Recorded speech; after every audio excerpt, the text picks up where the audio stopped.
আমার হাজবেন্ড আজকে আমাকে খাবার টেবিলে না দেখতে পেয়ে আমার শাশুড়ি মাকে জিজ্ঞাসা করলো, কি ব্যাপার, আজকে ও কোথায়? তখন আমার শাশুড়ি মা একটু রেগে গিয়ে বলল, আমি কি করে জানবো তোর বউ কোথায়? দেখবে গিয়ে ঘরে শুয়ে আছে। খাবার ছেড়ে তখন আমার হাজবেন্ড ঘরে আসলো। আমি সত্যিই ঘরে ছিলাম, শুয়ে শুয়ে কান্না করছিলাম। ও আসতেই ওকে আমি জড়িয়ে ধরি এবং আরও কান্না করি। তখন আমার হাজবেন্ড বলে, কি হয়েছে? আমি বলি, সারাক্ষণ আমার এই একই খোঁটা শুনতে আর ভালো লাগছে না। তখন আমার হাজবেন্ড বলে, কি হয়েছে সেটা তো বলো। আমি বলি, বিয়ের 5 বছর হয়ে গেল, এখনো আমাদের একটা সন্তান হয়নি। আমার সঙ্গেই যাদের বিয়ে হয়েছে তাদের একটা দুটো সন্তান হয়ে গেছে, অথচ এই শুধুমাত্র সন্তান না হওয়ার কারণে আমাকে সারাক্ষণ এই একই খোঁটা শুনে যেতে হয়। আমার হাজবেন্ড আমার ওপর সহমর্মিতা না দেখিয়ে উল্টে আমার ওপরই রেগে যায়।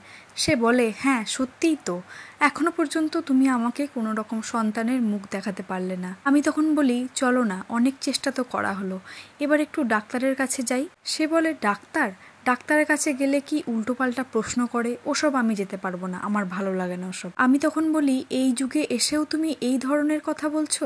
যাই হোক, আমার হাজবেন্ড কিছুতেই রাজি হলো না। তারপর থেকে আমাদের মধ্যে দূরত্বটা অনেকটা বেড়ে গেল, শেষ পর্যন্ত ডিভোর্স হয়ে গেল।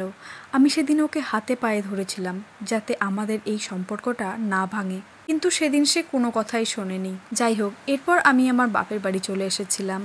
এরপর আমার প্রাক্তন হাজবেন্ডের সাথে দীর্ঘ 7 বছর কোনো রকম যোগাযোগ নেই। একদিন হঠাৎ করে এক পার্কে আমাদের দুজনের দেখা। আমি দূর থেকে তাকে চিনতে পেরেই তার কাছে গেলাম, তার পাশে একটুখানি বসলাম। তাকে জিজ্ঞাসা করলাম, কি চিনতে পারছো? তখন সে বলল, তুমি দিনকে দিন আরও এরকম সুন্দর কিভাবে হয়ে যাচ্ছ? মানুষের বয়স বাড়লে তো তার চামড়ার মধ্যে জড়ত্ব ভাব আসে, অনেক খারাপ হয়ে যায়। আমি উল্টে তখন বললাম, তোমার শরীর এমন কেন, কি হয়েছে তোমার? সে বলল, ডিভোর্সের পর আমি আরও একজনকে বিয়ে করেছিলাম। তখন আমাদের মধ্যেও কোনো ইস্যু না হওয়ার কারণে আমার দ্বিতীয় স্ত্রী আমাকে ডাক্তারের কাছে নিয়ে যায় এবং অনেক পরীক্ষা নিরীক্ষা করে। তারপর জানতে পারা যায় যে সমস্যাটা আমার। সে তখন কোনো রকম আমাকে ছাড় দেয়নি, আমাকে ছেড়ে চলে গিয়েছে। তারপরে আর নতুন করে কাউকে জীবনে আর আনিনি।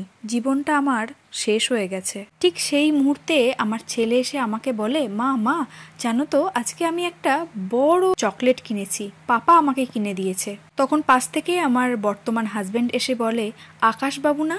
তখন আকাশ বলে, তুমি আমাকে কি করে চিনলে? তখন আমার বর্তমান হাজবেন্ড বললেন, রিয়ার মুখ থেকে এত তোমার কথা শুনেছি যে তোমাকে না দেখেই চিনতে কোনো অসুবিধা হয়নি। ভাগ্যিস তুমি সেদিন রিয়াকে ছেড়ে দিয়েছিলে, না হলে তো আমার কপালে এই এত সুন্দর একটা বউ জুটতো না। রিয়ার মতো মেয়ে হয় না, ওকে বউ হিসাবে পাওয়াটা অনেক ভাগ্যের। গল্পটির সাথে আমার জীবনের কোনো মিল নেই, ভালো লাগলো তাই শেয়ার করলাম। আজকের মতো এই পর্যন্তই।